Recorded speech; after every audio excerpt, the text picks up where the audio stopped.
తిరుమల శ్రీ తుంబురు తీర్థ ముక్కోటి ఉత్సవం మార్చి 24, 25వ తేదీల్లో ఘనంగా జరగనుంది. తీర్థానికి విశేషంగా విచ్చేసే భక్తులకు ఎలాంటి ఇబ్బంది లేకుండా టీటీడీ విస్తృత ఏర్పాట్లు చేపట్టింది. ఇందులో భాగంగా తుంబురు తీర్థానికి మార్చి 24వ తేదీ ఉదయం 5 గంటల నుండి మధ్యాహ్నం 3 గంటల వరకు, మళ్లీ మరుసటి రోజైన మార్చి 25వ తేదీన ఉదయం 5 నుంచి 11 గంటల వరకు మాత్రమే భక్తులను అనుమతిస్తారు. పాప వినాశనం డ్యాం వద్ద భక్తులకు అల్పాహారం, అన్నప్రసాదాలు, త్రాగునీరు అందిస్తారు. ప్రథమ చికిత్స కేంద్రాలు, అంబులెన్సులు, మందులు, పారామెడికల్ సిబ్బంది అందుబాటులో ఉంచనున్నారు.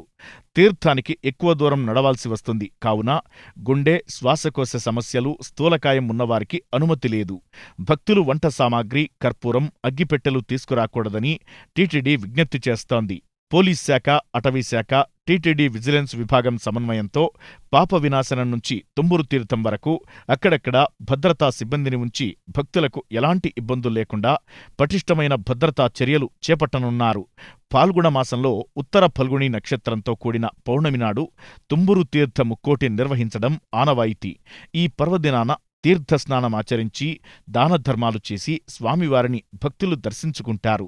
ప్రకృతి సౌందర్యాల నడుమ నిర్వహించే తుంబురు తీర్థ ముక్కోటిని దర్శించి స్నానమాచరించడం ఒక ప్రత్యేక అనుభూతిగా భావిస్తారు. ఈ ముక్కోటిలో టీటీడీ అధికారులు, అర్చకులు పెద్ద సంఖ్యలో భక్తులు పాల్గొంటారు.